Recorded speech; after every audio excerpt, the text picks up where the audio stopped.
fikajiana amin'ny prix an'ny lasantsy zany a dia miankina amin'ny prix international ny lasantsy.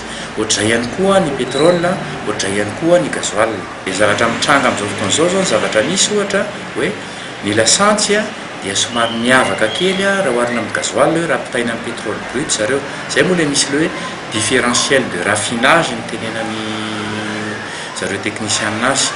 Ny antony io a dia mifandray amin'ilay situation izay misy any ivelany a hoe misy a sur stock. Zay moa ny antony efa nahafantarantsika hoe nampidina ny vidin'ny pétrole brut nanomboka tamin'ny mi 2014 teo izy nanomboka nidina hoe be dia be loatra les production na pétrole brut dia lasa niakatra be ny stock ny tahirina pétrole brut eny amin'ny tany mandroso. Dia zay zany nampidina vidin'ny pétrole brut. Io le sur stock na pétrole brut io zany a amin'izao tsika amin'ny resaka zao a dia mbola misy na tsy efa mitombo tsony ary efa nanomboka nihitatra izy a ary amin'ilay produit raffiné amin'ny essence sy ny gasoil.